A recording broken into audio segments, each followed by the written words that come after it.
has had some amazing success. Mm-hmm. We've also had some individuals that have had incredible success. So how do you blend individual and team in what looks to be, from an optical standpoint and from folks who don't really know, it looks pretty individual. How do you kind of combine that? Yeah, so you can't be successful on your own. Like every really good wrestler has another really good wrestler with them that they're training with. Like you have to have somebody good. But more so than that, I think, so at the youth level, it's kind of hard to see it. You see a lot more individual side of things. But then as we get older and we start getting into duels, you start to see it a lot more. And if you have a good team, it propels you to be better. We've had so many times whenever we've had kids that overachieved just because they were wearing a Lebanon Wrestling singlet, because they had some guys that were holding them to a higher standard and pushing them to be more than what they could. So when we get in those duels, you'll see like, maybe I can beat this kid, but if my team needs more than just a win to win the duel. So you get like, if you win a match, you get 3 points. If you win by more than 7 points, you get 4. If you beat them get ahead by 15, they just stop the match. It's called a tech fall. You get 5 points. But if you pin them, you get 6. So you might be down by 4 points and you're yelling at that kid, look, we got to have a fall. We got to have something big. We got to have bonus points. And they work a little bit extra, pushes them a little bit further. So that team aspect also pushes them to be better individuals. They're the only one on the mat, but they've got a whole sideline of people that are cheering for them. And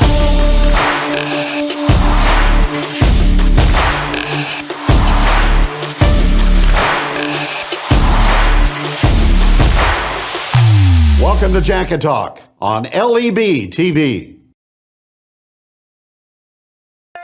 How much has your bank paid you? We've paid our Kasasa account holders more than $7 million since 2017. Open an account in minutes to get in on the earnings today.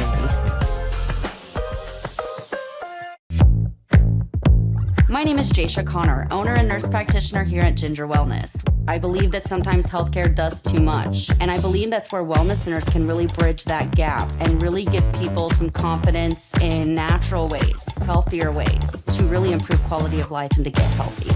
We want to feel better and live better lives. It's not about quantity, it's a lot about quality of your life. Ginger Wellness is where I went to get my quality of life back.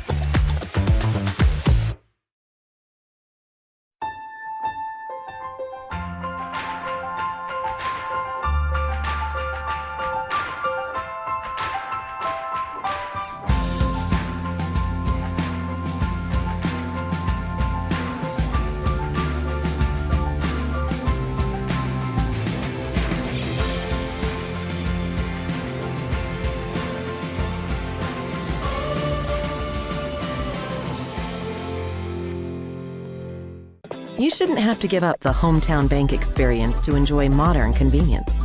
Just check our Google reviews about our in-person, online, and mobile banking experiences. Open an account in minutes today. Good morning, Ramsey Stewart, Jacket Nation Sports and LEB TV. I'm sitting down with Lebanon High School wrestling coach. You told me you can go with either, so I'm gonna be formal and not your newspaper name. Or is it your newspaper name? Nathaniel Rogers. yeah, so my official name is Nathaniel Rogers. Coach Roark said growing up, he told the newspaper Nathan Rogers because it made me sound tougher. It made you sound tougher. So I'm gonna get into toughness or your personality right off the jump. When people, you as a coach, are you loud and in there, or are you sitting in a chair coaching? What are you? I'm very vocal. I don't know if you can hear my voice. I've been coaching for a couple weeks now, and I'm hoarse. Like I scream a lot. I'm always coaching them up. Right. I don't know. That's my personality. Kind of always in there, kind of always directing, and I do scream a lot. But just to be heard, that's not out of anger or anything. Yeah. In this day and age, you kind of have to. have to define screaming maybe a little bit, but that's a topic for another day. So we're sitting down and we're going to talk about you, your family, who you are as a coach, kind of what defines you, how you model your coaching style, and maybe some of the things that have got you to this point and where you're at today. So I want to first and foremost start off with your family. Tell me a little bit about yourself, your family, what you guys got going on. So I'm from Lebanon. I was born and raised here. My parents are Pat and Kenny Rogers. They have lived here for, probably 40 years now. I guess maybe longer than that. I don't know. But my dad worked at the school. My mom, she was stay at home. They did foster care, took care of kids. So we've always had a bunch of kids in and out of the house. I'm married to my beautiful wife, Holly Rogers, who really she's just as much of a coach as I am. She's doing all the background stuff. Anything that looks cool on social media, that's Holly Rogers. And in fact, right now she's stocking our concession stand for the duel tonight. So she's always doing stuff behind the scenes. We got 3 awesome kids, Lucas, Hazel, and Murphy, and I'm just really blessed. I've got an awesome family, extended family. Everybody's close. It's an awesome deal. So you mentioned Lebanon, growing up here, graduated high school here. We'll get into that some more. But there was a time that you were not in Laclede County, right? Yeah. So when we graduated college, my wife and I got married, and we moved up to Alaska. So we spent 2 years teaching in Alaska. It's where God called us to be. And it was awesome for us to be able to, we needed to establish ourselves and our relationship. And we became, one up there. We didn't kind of run to our families for every little thing. We didn't have that kind of safety net, and we had to rely on each other. And so that was really good for us.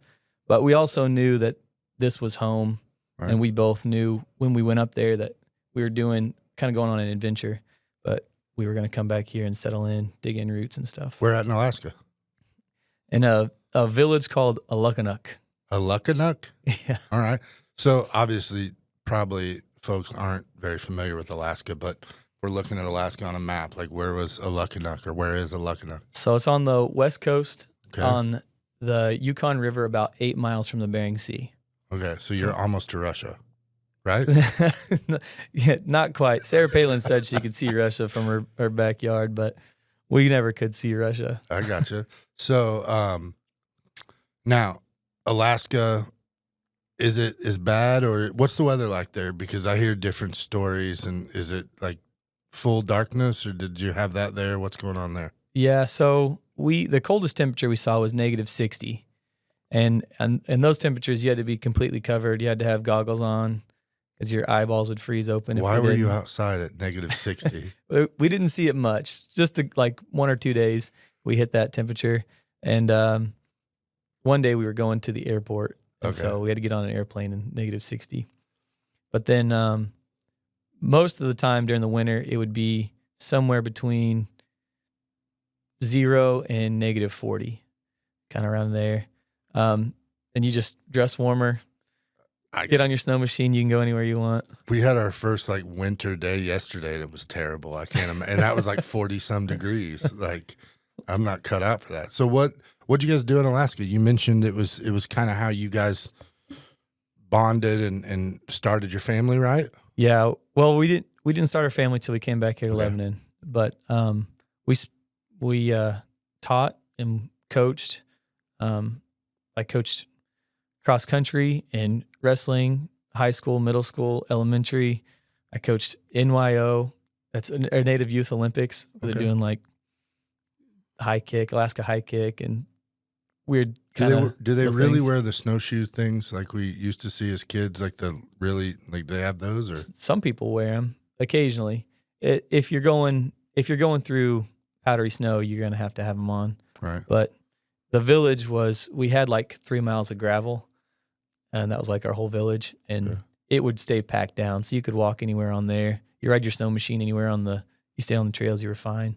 Right. If you got off the trails, you'd get buried pretty quick. So you're pretty remote then, it sounds like. Fairly remote? Yeah. Okay. Yeah. All right. So Alaska, you're coaching. What ultimately was what brought you back? What opportunities? What made you decide to come back? We just knew we were going to be here. This was our long-term goal, was to settle down here in Lebanon. It's a great place. We both loved it. My wife is from St. Louis, and she was like, yeah, we're going to live in Lebanon. And so, I don't know. We just knew this is where we needed to be. And so, Coach Roark when I was in college, he was reaching out to me like, hey, you're going to come back here. You're going to come coach for me. So doing my student teaching, I came back here and taught and coached. And then 2 years in Alaska, immediately came back. Gotcha. So where'd you graduate college? SBU. Did you wrestle in college? Any sports in college? What was going on there? I ran track and cross country in college. I was an All-American on the track team. Oh, wow. And I don't know, had a really good team there, a lot of success. Short and fast runner or endurance? A little bit of both. I was mid-distance. Mid-distance, okay. Yeah, That's the official term because I know nothing about track. 400, 800, and then in indoor I'd run a 600 also. Gotcha. I think maybe I heard you're a record holder in track or something. Yeah. In high school, we were on the 4x8 and 4x4 record. 4x4 record got broke when I came back and started coaching. Oh, and so okay. All right. My teams broke my record, and so I was pretty excited about that. And then in college, I held the 600 record for a while. I think 2 years ago it got broke. And then we have the DMR record, distance medley record. Medley record. Explain that. A relay. It's 4 guys. They run an 800, a 400, a 1200, and a mile. Okay. And we got second in the nation by a third of a second. Got leaned at the line. A second in the nation by a third of a second. Okay. That's a lot, but I think I understand. So you guys got beat by a lean, you said, right? A lean, yeah. Well, good. So obviously athletics has been paramount in your life, it sounds like, whether it was track, wrestling, that sort of thing, right? Mm-hmm. So I want to get into Nathan Rogers as a coach and kind of dive into where you're at now, kind of where you've came from and what the plans are going forward for yourself as a coach and how you're working with kids and that sort of thing. You good with that? Mm-hmm. So let's dive in. How long have you been coaching at Lebanon? All right. So I had a year of coaching when I was in high school, and then we moved back here in 2014. So 11 years now. 11 years. And when did you take over the head coaching role? 3 years ago. 3 years ago. Filling some pretty big shoes. Yeah. Right. Yeah. But one of your mentors and you wrestled for Coach Roark, correct? Mm-hmm. So kind of tell me about the program then and where you're at now. What have you seen? What's the transition been like? So Coach Roark first took over my freshman year in Okay. high school. So he was my high school coach, and he's an awesome guy. Always pouring into kids, always taking care of kids. Kind of the biggest thing that I took from him was just how to meet everyone where they're at, Okay. and show them that you care. He's really, really good at that.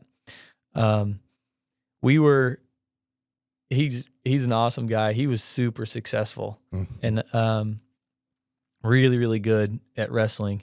Our teams the first couple of years were not that good. And then he slowly kind of developed it into something. All right.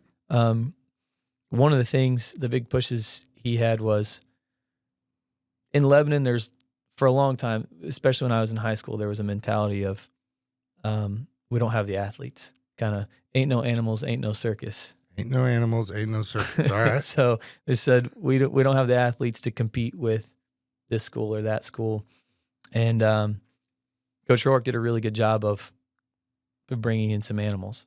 So not necessarily that we have athletes just walking the halls, but we started developing wrestlers when they were young, Right. and so he really pushed the youth program really hard, bringing that in. That was kind of one of the first talks that I had when I first came back, I was like, what are we going to do about this? Like, what are we going to do to change things? Like, to make sure that we're going to keep pushing forward. And he's like, well, look at what we're doing here. And it was all moving up. And so every year that I was here, we had more and more kids coming in from the youth program.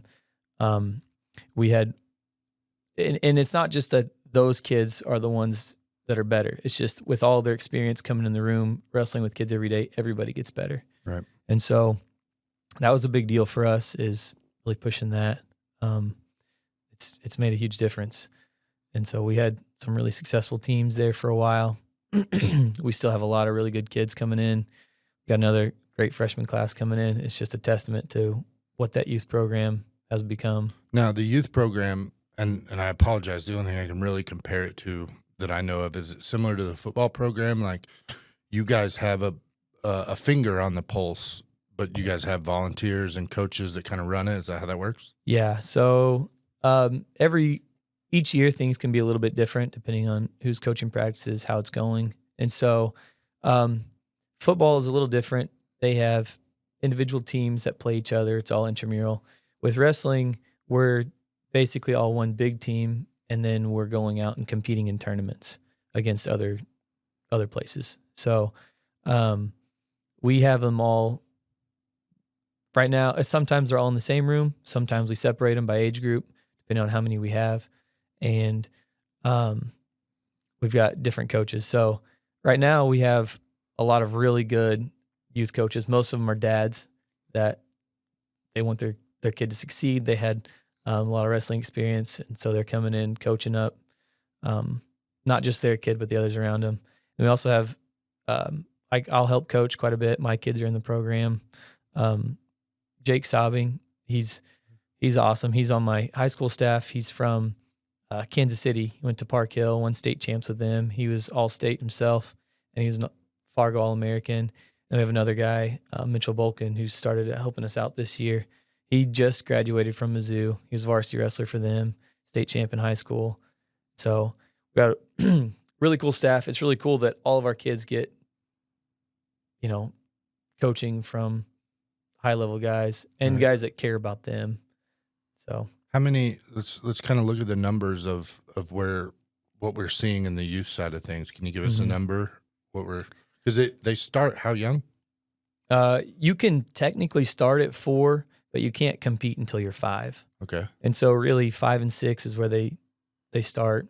And I started my son at 5. He was ready for it. My daughter, she wasn't quite ready. So I didn't start her until 6. And so it's kind of all the same. But they can start at 5 and go all the way up to 14. Okay. Our junior high, they have to finish out their season first before they can join us. They're not there yet. But we have, I think we have 75 or 80 registered right now. And so that's a pretty good number. What do you strive for?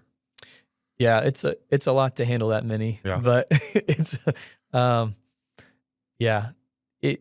it works. Like I said, we have enough coaches that we can kind of split things up. It's nice to give everybody some exposure to it and right. for them to, I don't know, we do more than just wrestle. We're working on athleticism and speed and strength, and they're doing push-ups and sit-ups in practice and all these things. So right. It's good for them regardless of whether they wrestle long-term or not. And so you're saying roughly, what number did you say? 80? 80 right now. When junior high gets here, it'll be a little higher. So in that range, again, that goes back from 5, 6 years old. It's probably some of the youngest ones, right? Mm-hmm. And then up to that 14 age group. Those guys travel too. I know I've seen across social media and different things, those guys go all over, regionally and a little bit nationally, right? Yeah. So you can do this however you want. You can go to as many tournaments as you want to. We have a lot of local tournaments. We host a huge one here, Missouri Nationals. And that tournament brings in, I think we had 17 different states here last year. Wow. We'll bring in, we have to put a cap on it this year, but we'll bring in a little over 2,000 athletes pretty easily. When is that? I know it's a big deal at the Civic Center. Yeah, we had to move the date back, so it'll be February 15th and 16th. Okay. Gotcha. So what are you instilling, and how are you kind of setting the standard or kind of showing what the trajectory is for that student athlete that decides to wrestle, boy or girl? How is that working, and what are you working with those coaches to kind of do? What's the goals of that program? Yeah, so each age group, that's kind of the easiest way to break it up. Each age group I have a different list of skills and things that I want them to be able to do. And we really push on not focusing much on the wins and losses because, that's not a huge indicator of how successful they're going to be later on in life. You see it some, but the kids that are doing the right things early on, that are working on development, like if I wanted to get wins, if I taught a 6-year-old kid how to hit a headlock, he's going to win most of his matches. Right. The problem is if I teach them that when they're 6, it's hard to break that habit, and they're not going to learn everything else they need to learn up until, they start really getting beat with it. And so we try to develop skills, develop the athlete so that they're successful long term. And we try to show them those things too. They wrestle in the same facility as their high school. We show them the banners. We show them, like, listen, one day we want you to be doing this stuff. Like, I'm not so worried about what you're doing right now. Right.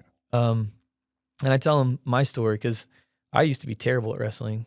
I wrestled in 5th and 6th grade, and like I was pitiful. I lost to everybody. 5th grade, I didn't beat a single person. In fact, I would laugh at you if you didn't pin me in the first period. I was like, oh, this guy's terrible. He couldn't even pin me in the first period. And so like I was so bad. 6th grade, I beat one kid who never came to another tournament. And so I was not good. 7th and 8th grade, I didn't even wrestle USA. The only kid I could beat in 7th grade was on my team. And then 8th grade, something changed, something switched, and I only lost to one kid that year. Wow. And so we see that with kids all the time. Like, well, I want you to keep developing. I want you to learn all these things now. Like, when you're young, it's time to learn and start to develop that, winning will come with that development. Sometimes things change over. We just have to give it time. So as you're working with these kids, and you're young, I think we can say you're young, right? You're younger than I am. I think you're probably early 30s, right? 36. Oh, 36. Okay, so you're old. No, not really. But what are you seeing? Like, you mentioned it, like these kids go through battles and adversity, and you might have parents mad because their son or daughter didn't win, but you as a coach are sitting over here and you're watching it unfold, kind of what's on your whiteboard of success. Like it's the fundamentals, it's building up, it's taking your L's. If we're going to talk like teenagers right now, they take their L's when they're young, but then it all kind of starts to come together. So are you seeing that sort of happen? And is that different than when you were a wrestler, or how are you relating to those kids and kind of showing them that that's the plan?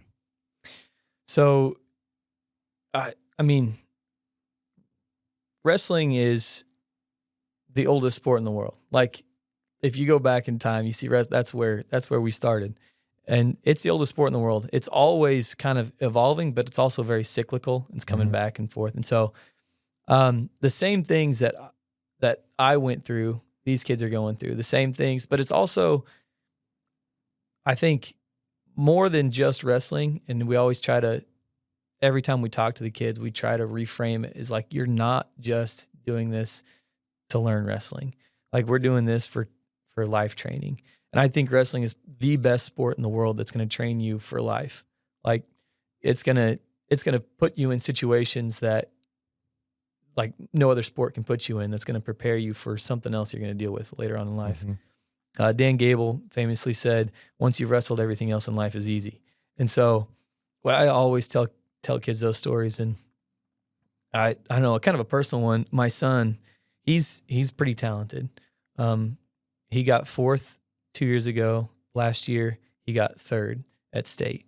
And he was wrestling in the semifinals against a kid that he's beat before, but that kid had also beat him. And that kid was training for my son. Like you could tell the way he wrestled my son was different. And it was a battle. They had a hard-fought match, and my son lost in the semis. And so he comes off the mat, and it was weird because it's a 2-day tournament. So after the semis, I had to take him home. and then come back the next day. And when he walked off the mat, he was, I'm done. I quit. I hate wrestling. I don't ever want to do this again. And I had to let him calm down, but we had to have some talks about, I'm not having him wrestle for wrestling's sake. I'm having him wrestle to train him up for life. Sometimes we're going to face adversity. Sometimes we're going to have losses. Sometimes things aren't going to go our way. But how do we come back and respond to that? Like, what are we going to do? Like, if you just live in that, if you live in that failure, you become the failure. Right. And so if we want to have success, we got to come back from that. And so I dragged him out of bed the next day, got him down there. He perked up, won his last couple matches, and everything was fine. But it's hard at times, and wrestling puts you in those situations.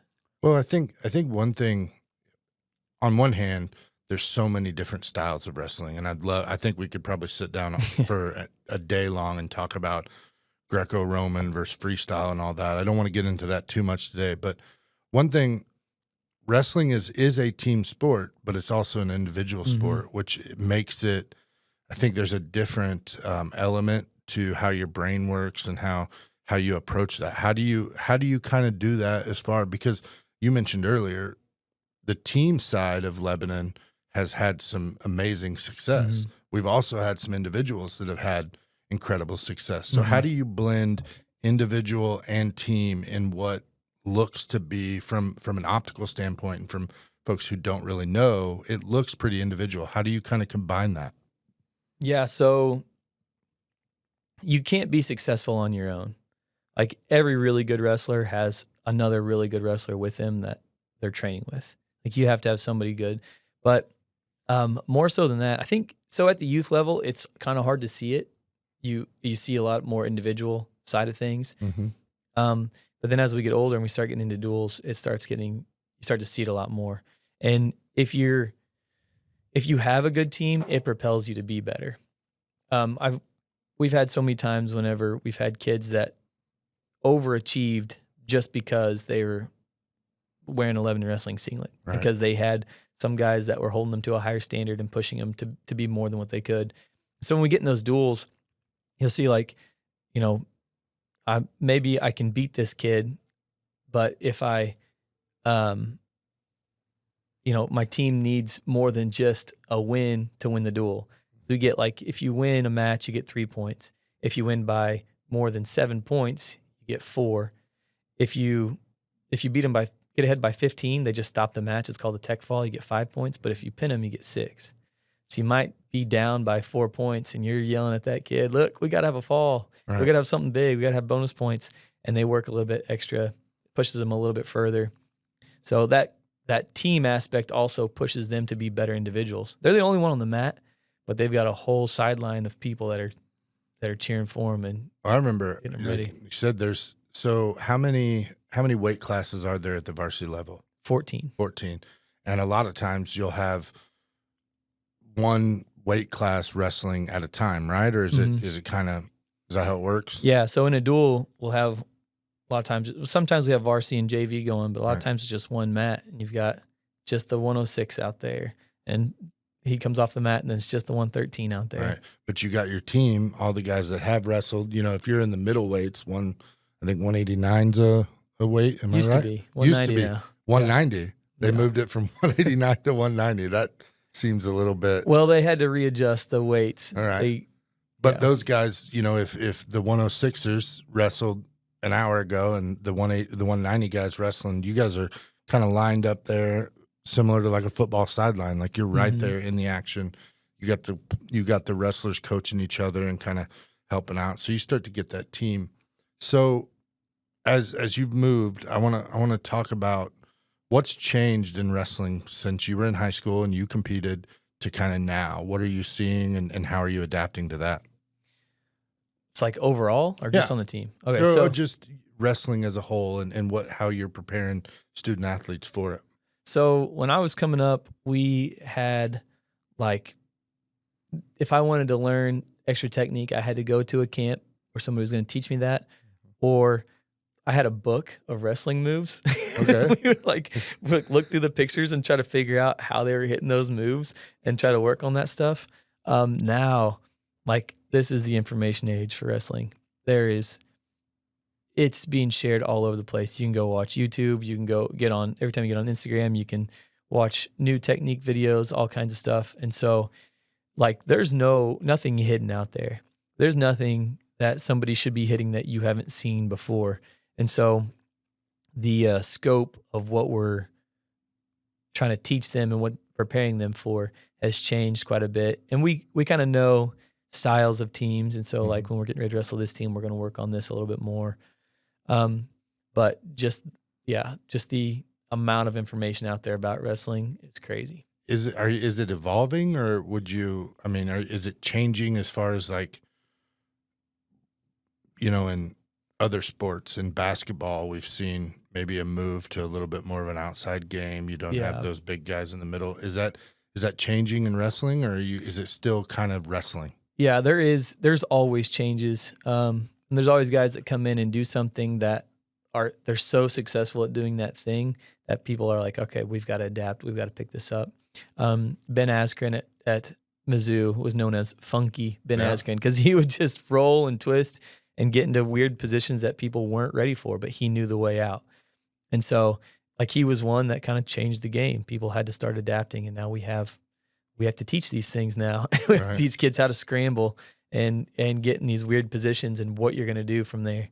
And so there's a lot of that happens all the time. But in the same sense, we still have to go back and like, I noticed that there's things that now, because we focus on these things, there's things that I used to do back in the day that are successful now too. Going back to that cyclical side of things, where I think that's what you're ultimately trying to do in that youth movement is establish that sort of stuff. And we talk about it, fundamentals, that sort of thing, but it sounds exactly where you guys are going with that and how you're developing those kids now. Because, I mean, you mentioned it, there's 80 wrestlers in the youth program, and there's a lot of different opportunities and different ways that they're going to be doing different wrestling, but also the same wrestling. So. Now, I want to dive specifically, you mentioned it earlier, and I apologize if I butcher it, but you said meet them where they are, I think was the word you used, and that's how. So talk to me about your specific coaching style. Like, how do you relate to to wrestlers? How do you coach them up? Yeah, I think most of my wrestlers would probably say that I'm pretty tough on them. Okay. It's not. It comes from a place of love, though. Like, I demand a lot from them. High pace at practice. We're pushing. We're always trying to develop and get better every time we're in there. And if I'm not seeing those things, I'm on them. I'm like, hey, we got to go. We got to move. We got to push. Right. I think it's hard to instill that toughness mentality. Like you kind of have to give up a little bit of something. And so I'm not the most empathetic guy at times. So that's something I'm working on, is kind of, again, being a little more understanding of where they're at. But also I'm trying to push them to higher levels. And I do think the ones that get it, the ones that understand, they do really well. Sometimes kids get frustrated with me because they're like, you don't understand. You're like, you're right, I don't. We got to keep going, though. We got to keep pushing. And so I think a lot of them have come back later and they're like, oh, hey. They get it. I get it, yeah. They understand. And I can't tell you how many dads come in. They're like, I wrestled my senior year and I wish I would have wrestled more. I did this, or, man, it helped me out so much later on in life. And they're bringing their kids back. They're like, no, you're getting a taste of this right now. Right. So you mentioned earlier too that one of the big things is that you learned from Coach Roark and that you're trying to do is show them that you care. Yeah. How are you doing that? Because I know, the older generation, my generation, even probably yours, we look at teenagers and wrestlers and athletes and all, and we're immediately quick to think they're different or that they don't have the drive and the work ethic. But we know we have to find them we have to get on their level or show them that we care. How are you doing that? So I'm trying to do better about finding time for them. It's hard. This is a day and age where we're moving. Everything's going fast. Like, we got to be everywhere at the same time. And but trying to find time for them to come and talk to me and, share what's going on. If I see somebody that's struggling, I'm like, I try to ask them, hey, what's up? What's going on?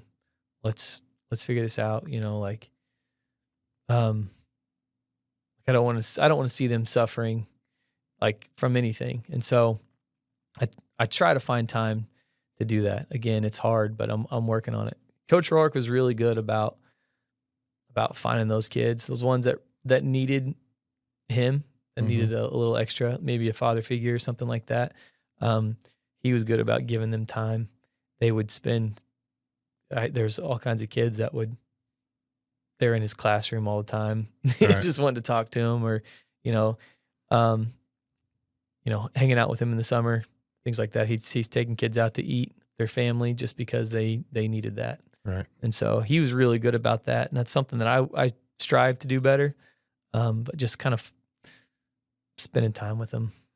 What's the wrestling? I think you mentioned time. So I'm going to get into a little bit about that, because as a parent, you see being involved in wrestling or being involved in speech and debate, just these activities that students have the opportunity to do. Can you kind of give a parent watching, like, what is expected, or what are the opportunities for them to wrestle, or how does that time commitment kind of look like?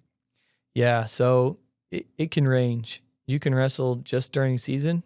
And we have athletes that do that. Depends on what your goals are.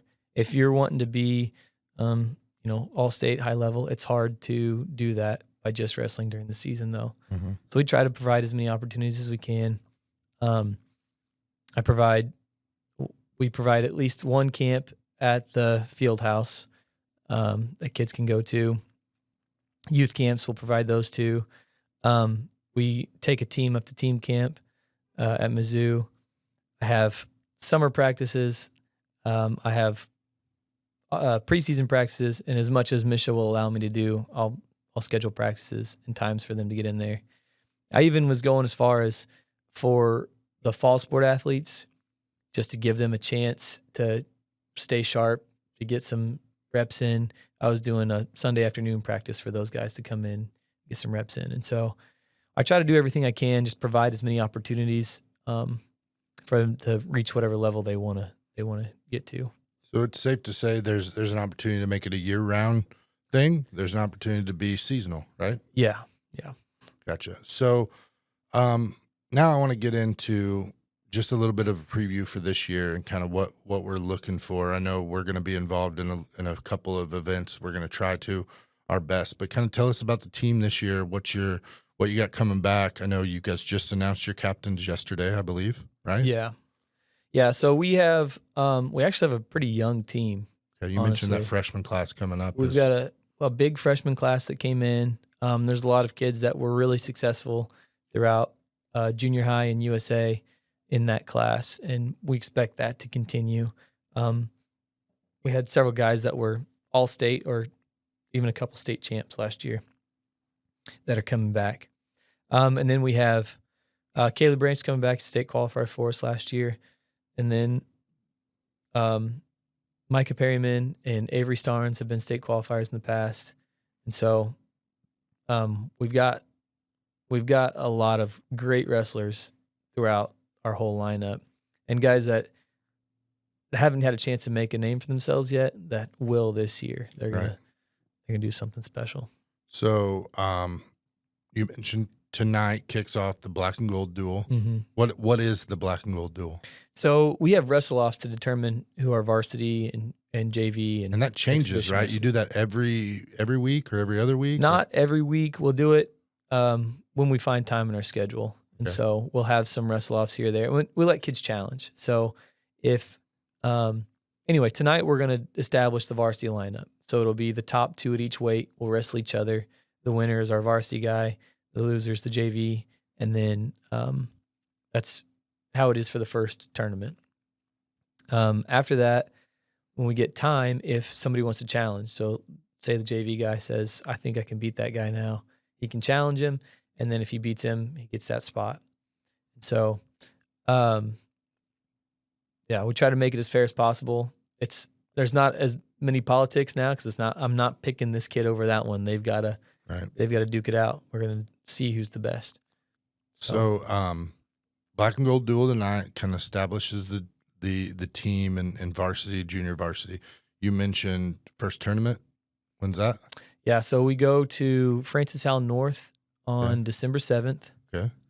And it's a dual tournament, so a lot of tough competition there. It's a varsity and JV tournament, so do take both teams. All right. And then kind of what we've talked with other coaches, but obviously we're in a new conference this year. So has that changed much, or had you seen a lot of these guys prior? How does that work? Because wrestling is a little bit more in these tournaments. You'll wrestle a kid from Nixa that you don't normally wrestle on a conference meet last year, but now you may have that. Is that how that works? Or? Yeah. So our schedule didn't have to change. Okay. We weren't forced to schedule conference teams, anything else like that. We did pick up a few more in duels, and really the only thing that changes for us is our conference tournament changes from the OC to the COC. Okay. So we were wrestling a lot of those teams anyway. They're close by, tough schools, and so we were kind of already doing that. So our schedule didn't change a whole lot. But. Gotcha. So, and how many duels or meets or tournaments will you guys participate in this year? Misha allows 20. We won't have that many. I can't remember. I have to look back on the exact numbers. But I really look at match count because we can have 45 matches before districts. Okay. And so I have to keep track of all the kids, how many matches they're getting at each tournament, and keep up on all that stuff. So like a duel is a match, yeah. is one match. But if you wrestle in the Francis Howell North tournament, and there's how many times would you have to wrestle to win that? We should have 5. It's a weird tournament. It's a dual tournament. Okay. So I'm wrestling duels, and then we go wrestle another team, and we all wrestle on the same day. Okay. And so we'll get 5 matches that day. Okay. So sometimes you can have 10 matches in a tournament. If you have a 2-day tournament, like we go to the Kansas City Stampede, you could get up to 10 matches. So if I've got a kid that's doing that, he may have to sit something out towards the end of the season just to okay. So he doesn't have too many matches. So it's a fluid schedule. You have the schedule, but it could change. And wrestling's also in the middle of winter, and so there's always things that get snowed out and canceled, and that kind of gets frustrating at times. But so I want to wrap this up a little bit. I appreciate you sitting down with us and kind of chatting about some of the different things that a lot of folks don't know. But just kind of wrap it up. Kind of give us a little bit more about you or what you want to share. Maybe we haven't touched on, and just what this season looks like. What do you feel like? You think it's a learning season? Is it, you have some opportunities to be in Columbia in February, March? Yeah, it'll be actually both. Okay. It's February 28th and March 1st. And so, yes, we'll definitely have some kids qualify to state. We've got a lot of really good wrestlers, guys that have wrestled for a long time, guys that are completely sold out and ready to go. They're doing everything they can to make this season, what they want at the end of it. And so it's going to be a good season. It's definitely not the end. Like I said, we've got a young team, and so we're going to keep growing. And a lot of these young guys are going to get some experience, and every year after this is going to be even better. But yeah, it'll be a good season. I'm excited not just for this season though, but also for the future of Lebanon Wrestling. I don't know. I spend most of my time working on wrestling stuff, or in that field house, or up there. I'm there all the time. My family will tell you the same thing. They're always like, "Hey, we got this going on, but for sure you can't make it because you got wrestling stuff." Like, I get it. And so, but it's also important for us too, because my wife and I look at it as our calling. It's not just something that we do. It's not just a sport. If it was just a job, I would have checked out a long time ago. Like, I'd do way less. But it's something that we feel called to do, that I'm not just a wrestling coach. I'm impacting each one of these kids. Right. And so, we try hard for them. I'm always there, always doing stuff just for that. So I'm excited.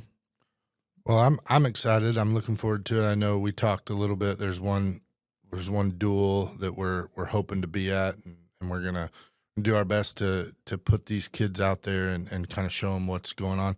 Is there anything the community can do to support you guys, or anything you're needing, or how can we kind of help?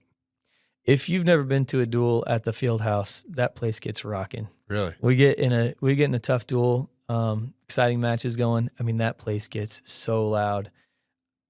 I can remember specific moments there where it's like, oh, this place is crazy. Our very first duel there, we wrestled in Jeff City, and they were on a 49 duel win streak. They hadn't lost a duel in 49, and then they're wrestling us first duel of the year, and it comes down to last match. They're ahead by 5, and our 106-pounder pins their kid, and we win by 1 point. And that place went insane. Like, you couldn't hear any. Like, it was just the vibration, just the whole place. And so there's been several times that situations like that have happened. So if you've never been to a duel at the field house, come out. Everybody come out, support us. We got gear that we'll sell in our concession stand there. And so buy a T-shirt, tell the kids you're proud of them, talk to them about it. That's what we want. We want to represent the community well. We want them to be proud of what we're doing. And so if you see a wrestler, just tell them, good job, I guess. Awesome. Well, I sure appreciate you sitting down with us. Taught me a lot, gives me a better idea about what we got going on, and we're excited at Jacket Nation Sports to keep putting you guys out there and showing a little bit more of the wrestling program and what you got going on. So, Coach, thank you very much. I appreciate it. Go Jackets. Yeah. You have to say it. Go Jackets. Go Jackets.